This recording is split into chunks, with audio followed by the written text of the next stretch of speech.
வணக்கம். தமிழ் பேசும் மக்களின் உரிமை குரலான வீரகேசரியின் இரவு நேர பிரதான செய்திகள். செய்தியாசிரியர் எஸ். லோகேஸ்வரன். முதலில் தலைப்புச் செய்திகள். வரவு செலவு திட்டத்தில் அரச ஊழியர்களுக்கு சம்பள அதிகரிப்பு, சபையில் இன்று அறிவிப்பு. 2025 ஆண்டுக்கான ஒதுக்கீட்டு சட்டமூலம் பாராளுமன்றத்தில் சமர்ப்பிப்பு. மேன்முறையீட்டு நீதிமன்றத்தின் நீதியரசர்களாக 2 சத்திய பிரமாணம். உலக பத்திரிகை புகைப்பட கண்காட்சி நாளை கொழும்பில் ஆரம்பம். சகோதரியின் கணவன் மீது துப்பாக்கிச் சூடு நடத்திய தம்பி. முல்லைத்தீவில் பரபரப்பு சம்பவம். ஹவுத்தி கட்டமைப்புகளை நிலைகுலைத்த அமெரிக்கா. உள்நாட்டு செய்திகள். எதிர்வரும் வரவு செலவு திட்டத்தில் அரச ஊழியர்களின் சம்பளத்தில் குறிப்பிடத்தக்க அதிகரிப்பு ஏற்படும் என தொழில் பிரதி அமைச்சர் மஹிந்த ஜெயசிங்க தெரிவித்துள்ளார். பாராளுமன்ற உறுப்பினர் ரவி கருணாநாயக்க இன்று பாராளுமன்றத்தில் எழுப்பிய கேள்விக்கு பதிலளிக்கும் போதே பிரதி அமைச்சர் இவ்வாறு தெரிவித்தார். මේමයි අපි තාම පැහැදිලිව එළඹෙන අයවැයේදී දැනටමත් ප්‍රකාශ කරලා තිබෙනවා රාජ්‍ය සේවක වැටුප් වැඩිවීමක් සැලකිය යුතු වැටුප් වැඩිවීමක් ලබා දීමට කටයුතු කරනවා මේ පවතින ජීවන තත්ත්වයත් එක්ක. ඉතින් ඒක අපි ඉදිරි අයවැය ඉදිරිපත් කරද්දී ඔබට බලා ගන්න පුළුවන්කම තියෙයි. அரச ஊழியர்களின் சம்பளத்தை அதிகரிப்பதில் சர்வதேச நாணய நிதியத்திற்கு எந்த ஆட்சேபனையும் இல்லை. 25,000 ரூபாய் சம்பள அதிகரிப்பு ஏற்படும் என்று கூற முடியாது. எனினும் தற்போதைய வாழ்க்கை செலவை கருத்தில் கொண்டு அரச ஊழியர்கள் ஏற்றுக்கொள்ளும் வகையிலான அதிகரிப்பு ஏற்படும். கடந்த ஜனாதிபதி தேர்தலின் போது அரச ஊழியர்களின் வாக்குகளை பெற்றுக்கொள்ளும் நோக்கில் முன்னாள் ஜனாதிபதி ரணில் விக்ரமசிங்க சம்பள அதிகரிப்பு தொடர்பான அமைச்சரவை தீர்மானம் ஒன்றை எடுத்தார். எனினும் அரச ஊழியர்கள் சரியான தீர்ப்பினை அவருக்கு வழங்கியுள்ளார்கள் என பிரதி அமைச்சர் மேலும் தெரிவித்துள்ளார். පරිමාසය ඉදිරිපත් කරන අයවැයේදී. ඒ කියන්නේ 25,000 ගෙවනවා. 25,000ක් කියලා නෑ. අපි ඉලක්කම බලාගමු. කලබල වෙන්න එපා. මොකද මේ ලිහල බලන්න තියෙන මල්ල ඔබල බලන්න හදන්න එපා. නේද?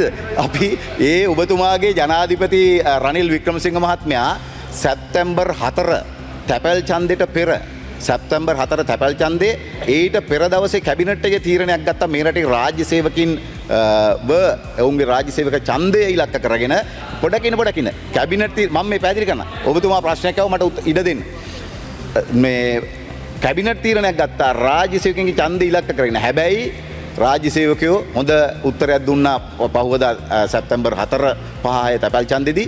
ඒ නිසා ඒ කියන්නේ ජනතාව මුලා කරන රාජ්‍ය සේවකින් මුලා කරන්න වැඩ කරන ජනතාව මුලා කරන්න ඉදිරිපත් කරපු එකක් මිසක් ගරු අමාත්‍යතුමා පිළිතුර කෙටි කරන්න ගරු අමාත්‍යතුමා පිළිතුර කෙටි කරන්න 2022 ජූලි මාසේ ඉඳලා ගරු කතානායකතුමනි අවුරුදු 2කට වැඩි කාලයක් රනිල් වික්‍රමසිංහ ජනාධිපති ධූරය දරුවා. இந்த வருடத்திற்கான முன்கூட்டிய ஒதுக்கீட்டு சட்ட மூலம் பிரதமர் ஹரணி அமரசூரியவினால் பாராளுமன்றில் இன்று முன்வைக்கப்பட்டது. இதன்படி இந்த வருடத்திற்கான அரசு செலவினம் 4,218 பில்லியன் ரூபாவும் 248 மில்லியன் 18,000 ரூபாவாகும்.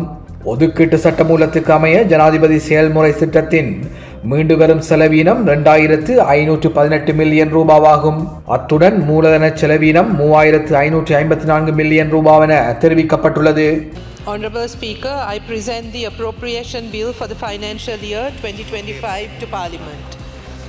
විසර්ජන 2025 මුදල් වර්ෂයේ සේවා වියදම් සඳහා විධිවිධාන සැලසීම සඳහාද ඒ සේවා කාර්ය සඳහා ශ්‍රී ලංකාව තුල හෝ ඉන් බැහැර හෝ ණය ලබා ගැනීමට බලය දීම සඳහාද ඒ මුදල් වර්ෂය තුල ආණ්ඩුවේ ඇතැම් කටයුතු වෙනුවෙන් මූල්‍ය ප්‍රතිපාදන සැකසීම සඳහාද එම කටයුතු වෙනුවෙන් ඒ මුදල් වර්ෂය තුල වියදම් සඳහා අවශ්‍ය වන මුදල් ඒකාබද්ධ අරමුදලින් හෝ ආණ්ඩුවේ හෝ ආණ්ඩුවට සුදුසුසක් කළ හැකි වෙනත් යම් අරමුදලකින් හෝ.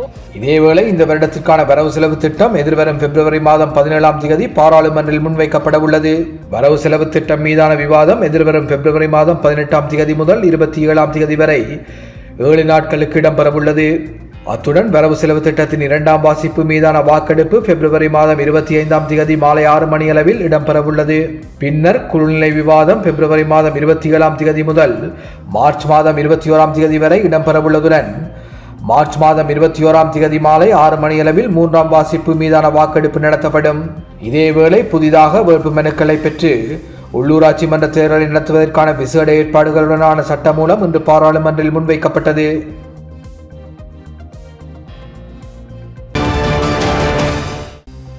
2 புதிய மேல்முறையீட்டு நீதிமன்ற நீதியரசர்கள் இன்று காலை ஜனாதிபதி செயலகத்தில் ஜனாதிபதி அன்றகுமார திசாநாயக்க முன்னிலையில் சத்திய பிரமாணம் செய்தனர். சட்டத்தரணி KMS திசாநாயக்க மற்றும் சட்டத்தரணி ஆர்.பி. ஹெட்டியாராச்சி ஆகியோர் ஜனாதிபதி முன்னிலையில் சத்தியப்பிரமாணம் செய்து கொண்டனர். இந்த நிகழ்ச்சியில் ஜனாதிபதியின் செயலாளர் கலாநிதி நந்திக சனத்குமார் நாயக்கவும் கலந்து கொண்டார். ஜனாதிபதி அன்றகுமார திசாநாயக்கவினால் ஊவா மாகாண பிரதம செயலாளராக எம்.எல். கம்மன்பில நியமிக்கப்பட்டுள்ளார். இது தொடர்பான நியமன கடிதத்தை ஜனாதிபதியின் செயலாளர் கலாநிதி நந்திக சனத்குமார் நாயக்க இன்று காலை ஜனாதிபதி செயலகத்தில் வைத்து வழங்கினார். சிறைகளில் தடுத்து வைக்கப்பட்டுள்ள தமிழ் அரசியல் கைதிகளை விடுதலை செய்ய கோரி முன்னெடுக்கப்பட்டு வரும் கையெழுத்து போராட்டம் 3ஆம் நாளான இன்றைய தினம் கொடிகாமம் பேருந்து தரிப்பிடத்திற்கு முன்பாக இடம்பெற்றது. இந்த கையெழுத்து போராட்டத்திற்கு கொடிகாமம் பகுதி மக்கள் ஆதரவளித்து கையெழுத்துக்களை வைத்தனர். எல்லை தாண்டிய ஒரு படகையும் அதிலிருந்த 10 தமிழக மீனவர்களையும் கடற்படையினர் காரைநகர் கடற்பரப்பில் வைத்து கைது செய்துள்ளனர். கைது செய்யப்பட்ட மீனவர்கள் யாழ்ப்பாணம் மீன்வளத்துறை அதிகாரிகளிடம் மயிலிட்டி துறைமுகத்தில் வைத்து கடற்படையினரால் ஒப்படைக்கப்பட்டுள்ளனர். கைதானவர்களை ஊர்காவற்றுறை நீதிவான் நீதிமன்றத்தில் முன்னிலைப்படுத்த நடவடிக்கை எடுக்கப்பட்டுள்ளது. 2 தசாப்தங்களுக்கு பின்னர் முதலில் இலங்கையில் நடைபெறவுள்ள உலக பத்திரிகை புகைப்பட கண்காட்சி நாளை கொழும்பில் ஆரம்பமாக உள்ளது. இலங்கை பத்திரிகை ஸ்தாபனம் நெதர்லாந்து தூதரகத்துடன் இணைந்து நடத்துகின்றது. கொழும்பில் ஆர்கேட் சுதந்திர சதுக்கத்தில் 10ஆம் திகதி முதல் 20ஆம் திகதி வரை காலை 10:30 மணி முதல் இரவு 7 மணி வரை குறித்த கண்காட்சியை கட்டணமின்றி இலவசமாக பார்வையிடலாம்.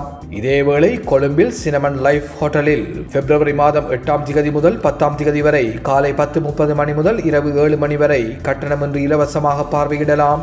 யாழ்ப்பாண கலாச்சார மண்டபத்தில் இம்மாதம் 24ஆம் திகதி முதல் 27ஆம் திகதி வரையும், காலி மாநகர சபையில் இம்மாதம் 31ஆம் திகதி முதல் பிப்ரவரி மாதம் 2ஆம் திகதி வரையும் இந்த கண்காட்சியை இலவசமாக பார்வையிடலாம். இலங்கையில் நடத்தப்படும் 2024ஆம் ஆண்டிற்கான உலக பத்திரிகை புகைப்பட கண்காட்சி தொடர்பாக விளக்கம் அளிக்கும் ஊடக சந்திப்பு நேற்று கொழும்பில் உள்ள சினமன் லைஃப் ஹோட்டலில் நடைபெற்றது. ஊடக சந்திப்பில் இலங்கைக்கான நெதர்லாந்து தூதுவர் வோனி ஹர்வெஜ், இலங்கை பத்திரிகை ஸ்தாபனத்தின் தலைவர் குமார் நடேசன், உலக பத்திரிகை புகைப்பட கண்காட்சி முகாமையாளர் மற்றும் கண்காணிப்பாளர் மர்தா எச்எவ்ரியா ஹான்சல்ஸ் மற்றும் சினமன் லைஃப் ஹோட்டல் சந்தைப்படுத்தல் பிரிவு பணிப்பாளர் ரதீஷா தலுவத் ஆகியோர் கலந்து கொண்டனர். ஊடக சந்திப்பில் இலங்கை பத்திரிகை ஸ்தாபனத்தின் தலைவர் குமார் நடேசன் உரையாற்றுகையில், நாங்கள் புகைப்படங்கள் ஊடாக கதைகளை சொல்லும் கலையை கொண்டாடுவதற்காக இங்கே கூடியிருக்கின்றோம்.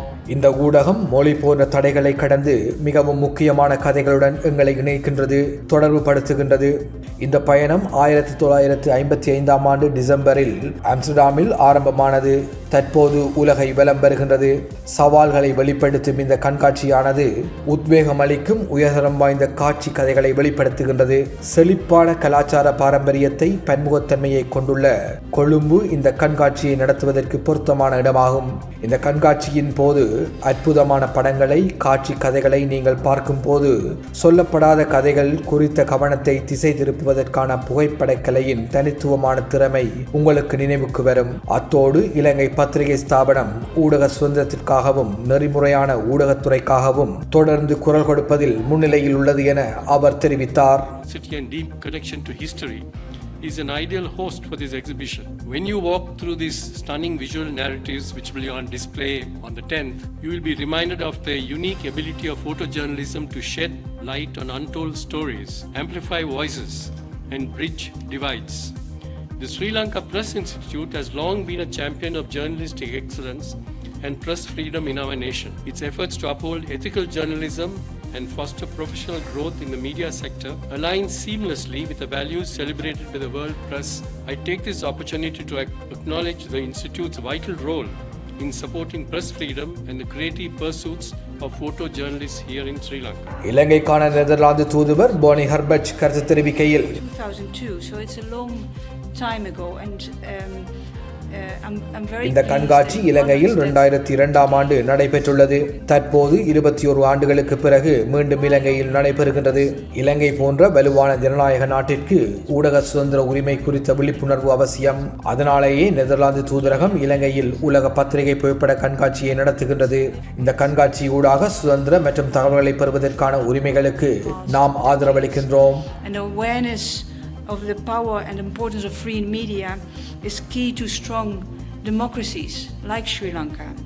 This embassy prioritizes human rights and cultural cooperation, and through this exhibition we support the value of independent media and access to information.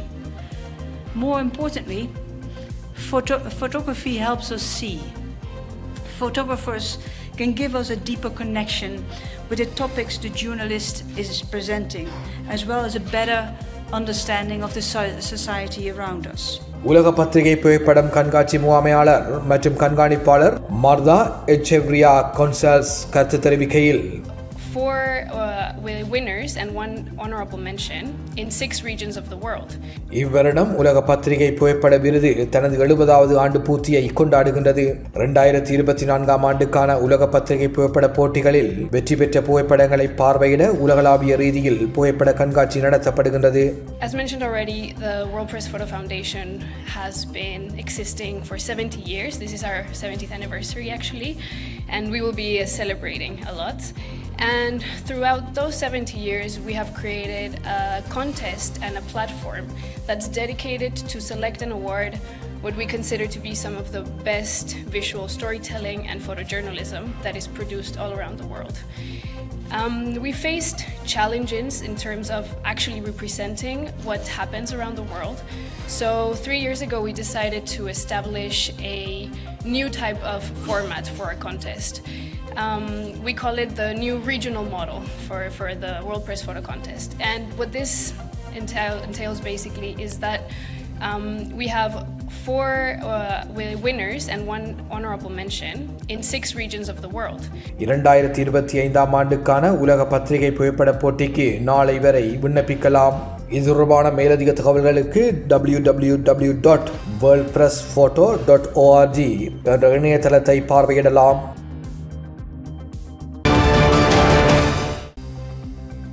இஸ்லாம் மதத்தை அவமதித்த குற்றச்சாட்டில் பொதுபல சேனா அமைப்பின் செயலாளர் கலகொட அத்தே ஞானசார தேரருக்கு கொழும்பு நீதிமன்றம் 9 மாத சிறை தண்டனை விதித்துள்ளது. அத்துடன் 1500 ரூபாய் அபராதம் விதிப்பதாகவும் தீர்ப்பை அறிவித்து கொழும்பு மேலதிக நீதிவான் பசன் அமரசேன உத்தரவிட்டுள்ளார். 2016ஆம் ஆண்டு ஜூலை மாதம் 16ஆம் தேதி அன்று கிர்லப்பெனையில் நடைபெற்ற ஊடகவியலாளர் சந்திப்பில் இஸ்லாம் ஒரு புற்றுநோய், அதை துடைத்தெறிய வேண்டும் என்ற கருத்தின் ஊடாக இன நல்லிணக்கத்தை மீறும் வகையில் செயல்பட்டதாக குற்றம் சாட்டி தண்டனை சட்டத்தின் பிரிவு 291 கீழ் ஞானசார தேரருக்கு எதிராக போலீசார் இந்த வழக்கை பதிவு செய்திருந்த நிலையில் தற்போது குறித்த சிறை தண்டனை உத்தரவு பிறப்பிக்கப்பட்டுள்ளமை குறிப்பிடத்தக்கது.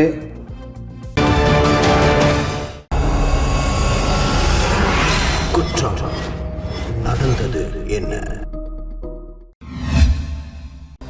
முல்லைத்தீவு ஒட்டுசுட்டான் பிரதேசத்திற்குட்பட்ட குலாமுறிப்பு கிராமத்தில் சட்டவிரோத இடியன் துப்பாக்கிச் சூட்டுக்கு இலக்கான குடும்பஸ்தர் ஒருவர் படுகாயமடைந்த நிலையில் முல்லைத்தீவு மாவட்ட வைத்தியசாலையில் அனுமதிக்கப்பட்டுள்ளார். இந்த சம்பவம் நேற்று இடம்பெற்றுள்ளது.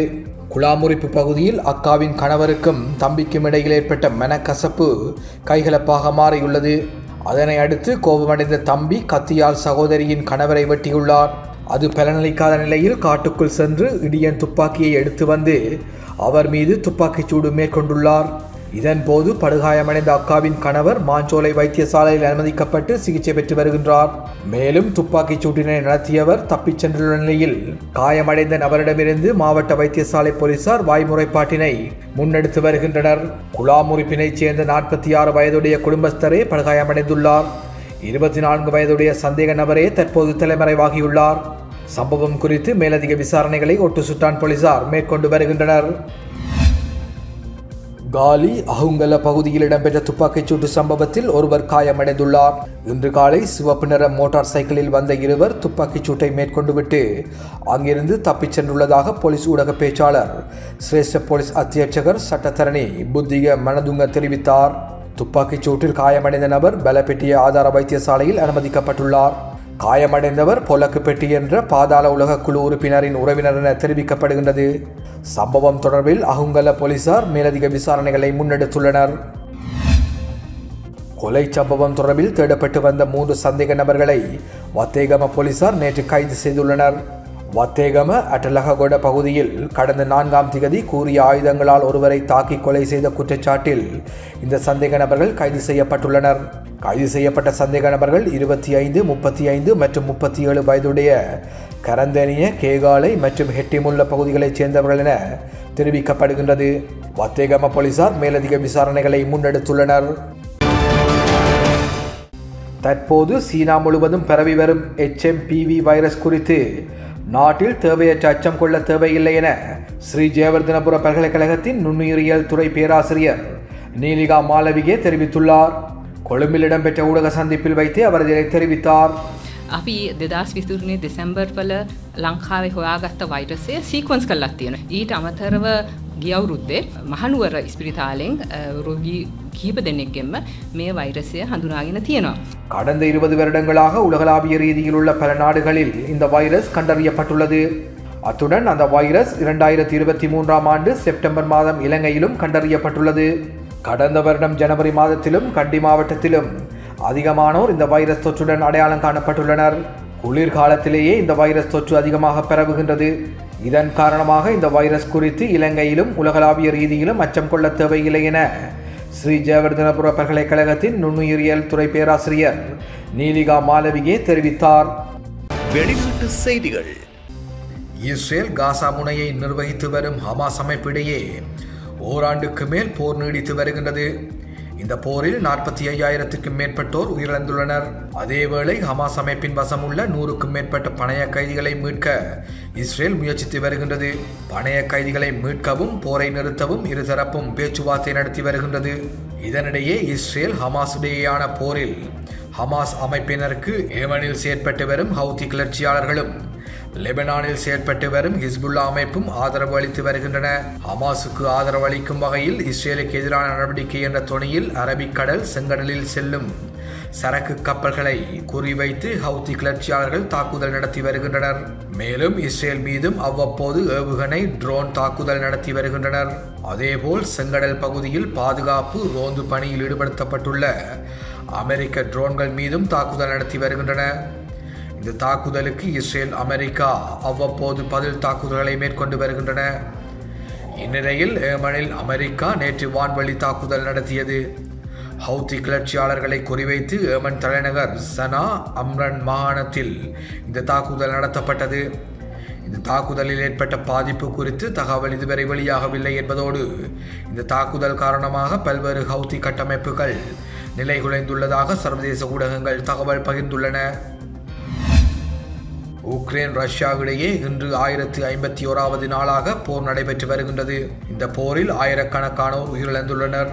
போரை நிறுத்த பல்வேறு நாடுகள் மேற்கொண்ட முயற்சிகள் தோல்வியடைந்துள்ளன. இதனால் போர் தொடர்ந்து நீடித்து வரும் நிலையில் இரு நாடுகளும் தொடர்ந்தும் தாக்குதலை நடத்தி வருகின்றன. இந்நிலையில் உக்ரைனின் ஜபோர்ஜியா மாகாணத்தில் ரஷ்யா நேற்று ஏவுகணை தாக்குதல் நடத்தியது. இந்த ஏவுகணை தாக்குதலில் 13 பேர் உயிரிழந்துள்ளனர். மேலும் 30 பேர் வரை படுகாயமடைந்துள்ளனர். இன்றைய நாணய மாற்று விகிதம்.